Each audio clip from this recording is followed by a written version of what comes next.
All right. You ready? So, are you going to be interviewing me in this? No, we're going to Or are just we talk. just going to be talking We're about just it? going to be talking about it. Okay. So Simple. then, So then I have to start. yeah. All right, here we are again. This time we have Angel with us. Angel is my brother. It's my younger brother. He's gonna introduce himself for us today, so you guys get to know him. Well, my name's Angel. I'm Luis's younger brother. I take care of our rentals mostly. I also help out with the office stuff here in Broadway, our mechanic shop, and I basically know a lot of the ins and outs of everything that we do here at our shop, and that's what we're going to talk about right now. You got it. So before we started this video today, we somewhat tried to get prepared for today's talk, but Mr. Angel over here, he wanted to wing it. So let's the main topic today is going to be our business model, how it benefits, how it affects, how we got to the point we are today, and how everything interlinks within. Yeah.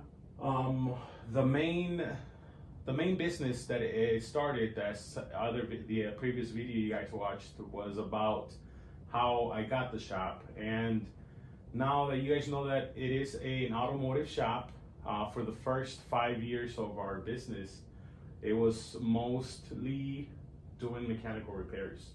As the years went by, about 5 years ago, then we integrated the dealership, and after the dealership, we got a tow service. Then we got we started acquiring used cars through the dealership.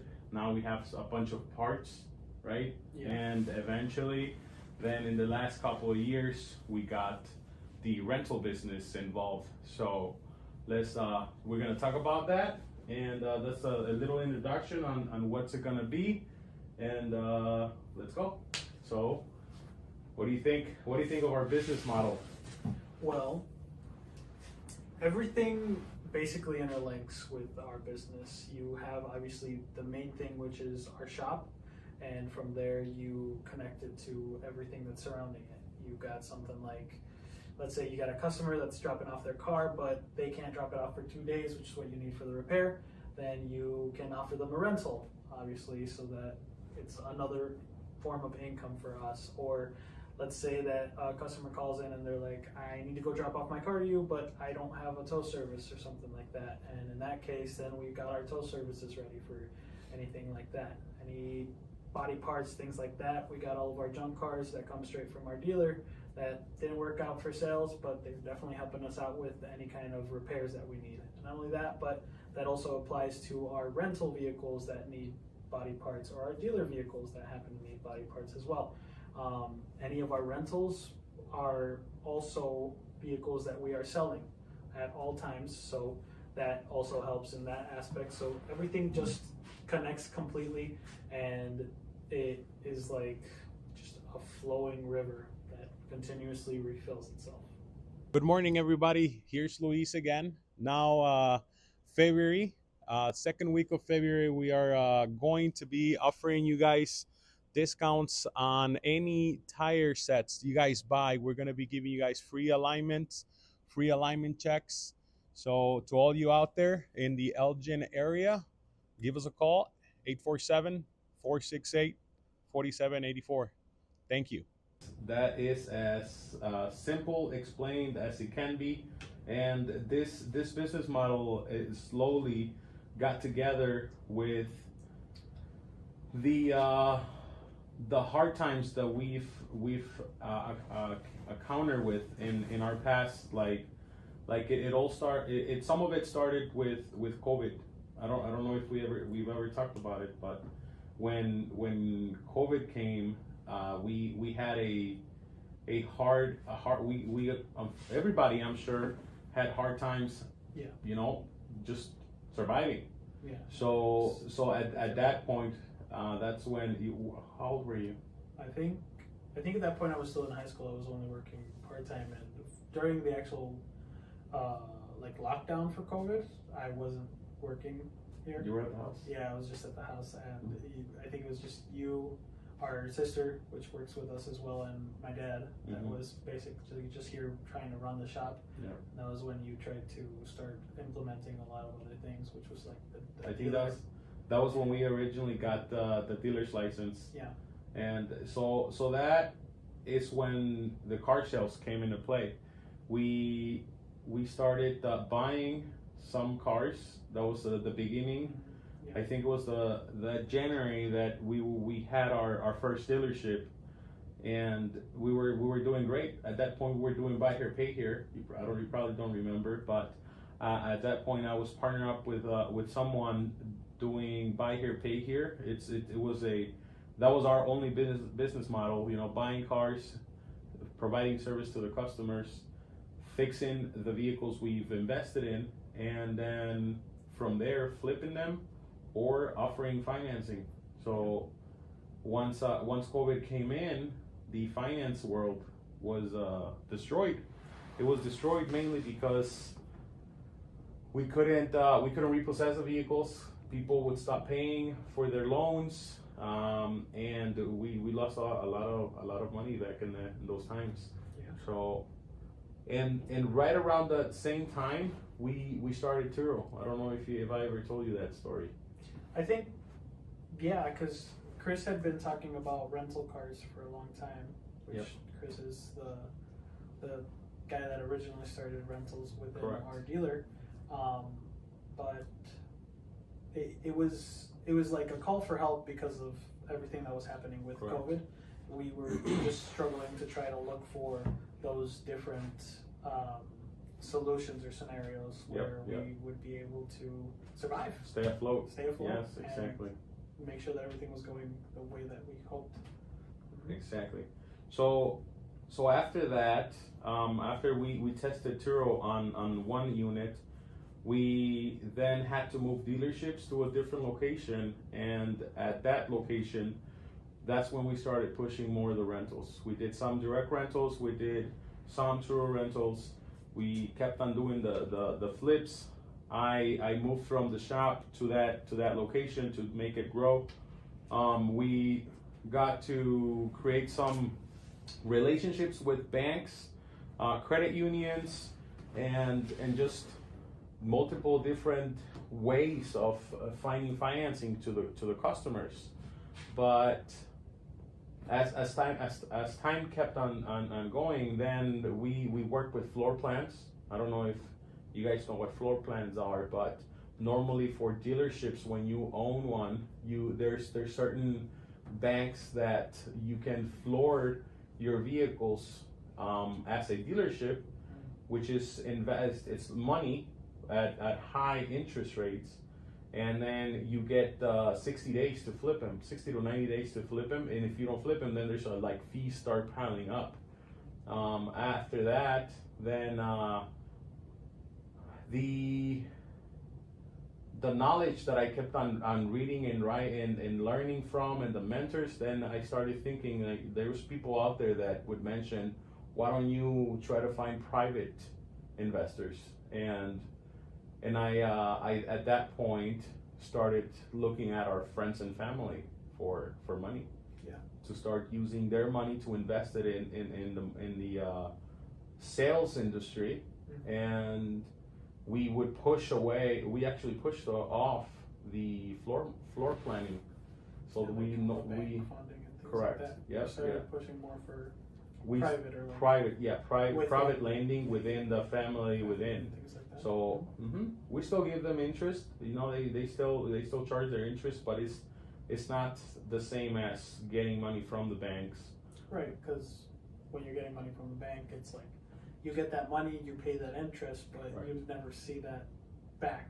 Or even if you don't see it back, you know that it's basically just going back to the bank and disappearing. Correct. When you're getting money from a private lender, which is a family member, then at least you know that everything that you are paying in interest is going back to that person. Correct.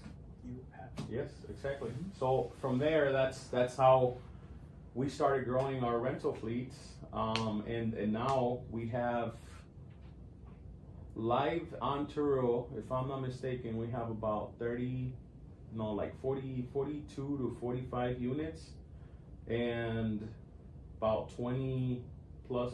It's an average of about 60 something units, I right? think You know the I number. did. Yeah, I did the number. I don't know why I'm guessing. You know, we have a whole setup Yeah. for Turo now. So I do numbers every day to see so exactly. explain what we our have. system. Explain our system on Turo and how many units do we have? Well, my system on Turo, I have to be freaked out every single morning, and I have like a complete list of all the cars that we have, and I have to go and make sure there's 3 different things that Turo gives you. A listed car, which is something that can rent right away. A snooze car, which is something that could be renting, but it is basically blocked off for new rentals so that it doesn't go out at all, except for if it already is going out. And a unlisted car, which basically means that nobody can see that, nobody can touch that car, nothing can happen with it, which is how I do my mornings every single day. I go through the listed cars, snooze, and unlisted to see exactly how we're doing, what vehicles need repairs, and what vehicles need to be relisted, or what exactly is going on with them, and why we're at where we at. That's a system we implemented this year. As I came back from the car lot, sales started dropping. Yeah. So then also the sales at the shop started dropping, and me being in the business for over 11 years, I decided to come back because customers now knew me. So then I would be able to reel them back in, tell them, hey, I'm back. Let's provide the services again. And within, Angel and I, with Javier from the previous video, we started putting systems in place so that we can account ourselves for making sure where our cars are, right? Because sometimes the car could be missing, which that's how some of this started. We were missing cars, and we didn't know where they were, or we didn't tell Turo, or Turo has to know. We have to report it immediately. Yeah. There's a lot of things we have to be careful with, because if we don't, then we lose our investment. Yeah, it could cost us a lot if we're not really careful on what's going on 24/7 basically, and making sure everything's running as smoothly as possible. I just realized I never actually said the numbers, but right now we have, I believe, 70 cars in total on the platform, and 35 of them are actually running. No, I think I did the numbers just yesterday. I think it was like 39, almost 40 cars. Yeah, almost 40 cars. It was like 39, I want to say. And the reason why the cars are constantly down is because if it's not one thing, it's another. If it's not a customer complaining about something, the Turo unlists the vehicle, or the car's at the impound. Just last night, I found out that there's a car at the impound, and the lady cannot take it out. It's been there for a couple of days, so we have to help her get that car out tomorrow. We have about 7 units right now on delisted because either they were total losses, or there's scratches. There's mechanical issues that the customers ran things over. Yesterday, our baby, the Volkswagen GTI, they blew the engine. So we're trying to, we're working with our shop, trying to figure out what happened, so that then we can start the claim, report it to Turo, and they can do their inspection, so that we can hopefully collect our money. And that's one of the reasons we use Turo a lot, because you have your investment protected. Yeah. So sometimes it's not so much of the cash flow you get on a daily or monthly basis. It's more so you have the inventory to supply to your customers that we're working with in our automotive shop, or Turo really gives us those customers. So we get the customers direct from Turo. If they need their cars fixed, we fix their cars. Yep. We rent them a car.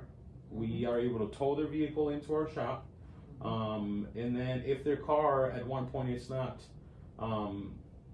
worth fixing, we also educate the customers on why their car is not worth fixing, and we try to push them on buying one of our vehicles, which we know the history on, and we know exactly what's been going on with them, so we can give them a detailed breakdown of everything that's been going on. It's basically something that If it's a long-time customer that's been coming to us for a while, getting the repairs done here, it's like you're going to be basically buying your own car. It's Correct. the exact same thing. It's something that you can trust because we're the ones working on them. Exactly. Yeah, definitely. Yeah. So that's how everything interlinks, you know. What else can we tell you about our business model? What do you think? What else we can educate our new followers? Well, I would say going a little bit more in depth in the dealer side of things, just because I wasn't really focused on that. Obviously, I know sales side, I know trying to sell the car, I know trying to buy the car, but I don't know in depth like you did, or like how that came to play. What exactly? So with the sales side, a little bit of history on when it happened, when it all started. It started with our uncle, you know, retiring, going into retirement mode, and still needing something to do. He didn't know how to use his time, but he had or carried a dealer's license. So that's when we started flipping cars. With him, he would bring us some of his cars. You know, we got the knowledge. Then we started. Then I applied for our own dealer's license in a year before COVID. Yeah. Finally got our dealer's license right at COVID, and from there I started going to auctions. You know, got the money from our family and friends lending, and we started flipping cars.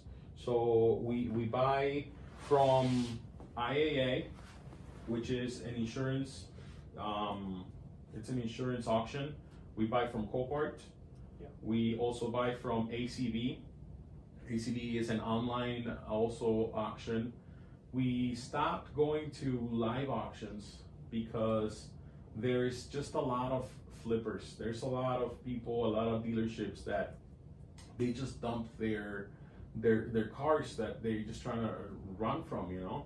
So at this other auctions, you know what you're getting into, and we do our numbers with Turo specifically, trying to stick with our business model, you know, like buy, fix, rent, and flip.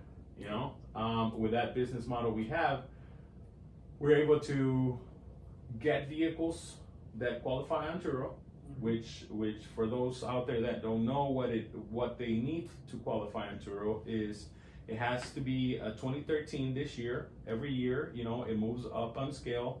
It has to have 11 years. 11 years old or younger. Or younger. Okay, so that's one of the rules. Second rule, it has to have 130,000 miles or less. I think so. It also cannot be a total loss vehicle or a flooded. It can't be a marked title vehicle. Correct. And it's gotta have good Carfax. You know, they have to approve it. So before you buy a car for your Turo fleet, make sure that when you download the app and you become a host, make sure that you input the VIN number and go through the proper processes to make sure that they're gonna accept it. You know. Yeah, I would go and before I even think of buying a car, I would go and list it myself to see if it's possible to rent right away.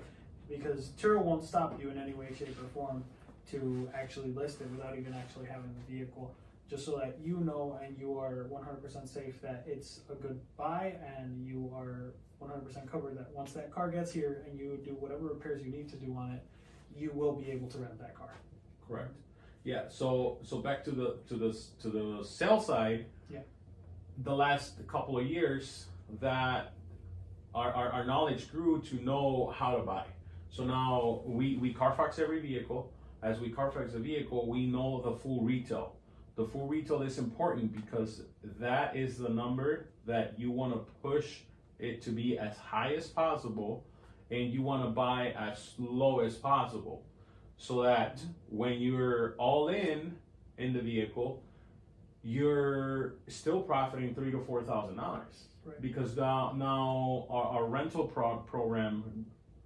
All right, guys. Hope you guys are enjoying the podcast so far. Just wanted to take a quick second to let you guys know that we do offer rentals as well here at our location. If you want to just give us a call at 847-742-1870. Ask for Angel, and I'll get you guys hooked up with a little bit of a discounted price on one of our rentals. I hope you guys enjoy all of our selection here. We got a couple of smaller cars and a couple of other a little bit bigger cars. But yeah, whatever you guys need, just ask for me. On every vehicle, we have it for about a year in the app on Turo. Right. After the year, then we try to sell it if it hasn't gotten totaled yet. Right. Yeah. If it did got totaled, doing the right purchase will give us a profit. It's always going to give you a profit because a quick example: if the car retails for $10,000 and you buy it for $4,000, you put some maintenance, registration, taxes, and stuff. You're at $6,000. You have a $4,000 margin. Yeah. If the car gets totaled day one on Turo, what's going to happen is that you're going to get paid out. And You know, 10,000. and it turns into a full retail sale or Right. flip if you want to look at it that way. Or if it rents on Turo, and as long as you're under that $10,000 budget that we try to be on there, honestly, some of the budget sometimes is like $6,000. It's because you might be able to you might even if you get lucky, you'll be able to get your full investment back within the same year. You know. Yeah. So that is how the experience within the last few years that we acquired to purchasing correctly. You know, we maintain the car correctly, and then we get to sell it. So and we get happy customers. Right, So- because you know the entire history of the car, even Yeah. if though it is a rental car and a lot of people have used them, they are still our cars. And before and after every single trip, we take them for test drives. We completely review the inside of them and the outside and make sure there's no scratches, dents, and there's no damages on the inside. That they didn't leave anything nasty on the inside, and even if they did, we make sure to completely clean it, sanitize it, and make sure that everything's just perfectly well and good. Correct. Definitely. So that concludes with our business model, right? That concludes with how we do the dealership side, how we do the rental side, parts. We haven't talked about our parts inventory. Yeah. So within this 11-year entrepreneurship, situation we've put ourselves into, that we love. I love this job I do every day. It comes with bad purchases. It comes with vehicles that come with bad electronical issues that are not worth fixing. It also we come up with some of the vehicles that have been involved in an accident on Turo. It turns out that they pay us out, and then we get to buy back the vehicle. Once we buy it back, if it's worth fixing to flip, we'll fix it as long as it's a safe unit for the customer, of course. And if it's not, then we have it at our holding facility, which we acquired this property not this past November. In November of 2023, we bought a property where we hold all of our inventory that we go and steal parts from. So, we steal parts from, and we make all of our other cars, functional. Right. It saves us money. We don't have to call junkyard sometimes. We don't have to buy new parts because the parts are good. So we use them in our other on our rental fleet or on our cars to sell flip inventory, and that's how we do our. That's how we do our little in-house junkyard. Yeah, I mean it's definitely better than having like an outside junkyard or even a aftermarket parts Correct. situation, just because you know that the parts are OEM, Mhm. and not only are they OEM, but you also know the history of the car. Correct. So you're not picking a part that you know isn't going to work. Mhm. Because we do have cars there where the engine was blown, or the transmission stopped working, or something in the suspension's just not working anymore. Which in those cases, then we don't go after those pieces in those cars because we know what's going on. Correct. When a junkyard wouldn't tell you that information, they Yes. would wait until you pick up that part. Then you go try to look for it. It works for a couple days, and then let's say if it was a customer's job, customer comes back really mad at you, being like, "Hey, what the hell? What happened?" Which in our definitely. case, that definitely won't happen because we know all the history on all these cars. Yep. And plus, another thing that we do also is we try to become a we try to become, I want to call it masters, but like that's not the word. I cannot find the word to use. But what I'm trying to say is that we have a lot of the same vehicles. We have a lot of the same vehicles because the repetition, it's going to be constant. So in this situation, we have 2 or 3 vehicles at our junkyard that we can still park from because we have 10 Ford Escapes, we have 5 Ford Focuses, we have 10 Mazdas. So we try to keep our fleet within the same brands, Yeah. so that we can make it work and make it profitable. Yeah, So mhm. like we try to specialize. Specialize. There you go. That's the word. We try to specialize in certain brands, you know. Yeah. Yeah, because we've tried. Like we have a couple BMWs, we have a couple other name brands, other brands, and sometimes we don't know. We're not experts at it, you know, and we don't have parts, Right. so it costs us a lot more money to keep them maintained and up to date. And like basically learning as well. Just Yep. because I mean our team doesn't know to 100% exactly how those cars work Correct. in a certain degree, and that's why at certain times it's a struggle to get those up and running. Yeah. Like we've had a BMW that's been sitting for ages just because we can't figure out why it's overheating. Yeah, and we did everything on it. We did everything. We're buying a $1,000 part, so that we can get it up and running. But yeah, now this year it's gonna be tough getting new inventory because now we have to find the new next vehicle that we're gonna get a lot from. Yeah. Because 2012 Ford Escapes are gone. Now we have to get a new 2013 Ford Escape, which is a new model. It's a new production line. Same with the Mazdas, you know, the Mazda 3s that we had, the hatchbacks. Yeah. We love them. The Ford Focuses, the old body style, we love those Ford 21s, Focuses. yeah. They did great. They did great on the rental platform, Yeah, and they still run great, you know. Yeah, they're things that run amazing, and you can run them to the ground and they'll still be fine. Yeah, and you can still rebuild them for $3,000-$4,000 complete rebuild, and they still make good money on the rental side. So, yeah, towing service. We got our tow truck. Also right around the COVID time, and we still have it. Right Well, when you needed to do all the repos. Yeah, exactly. Right at that time, we still have the tow truck rolling in our shop, picking up all of our stuff, all of our vehicles from around, doing our own repos, our own pickups. Yeah. So that I think concludes our business model explanation to you guys.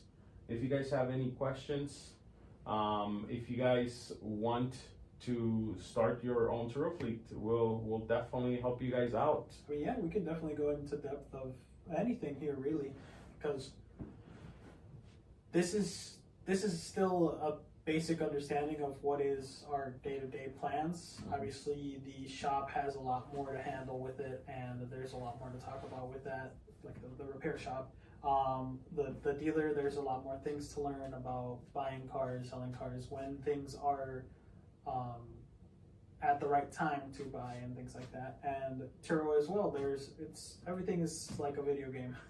They all have their ins and outs, and they all have how you're supposed to get things done.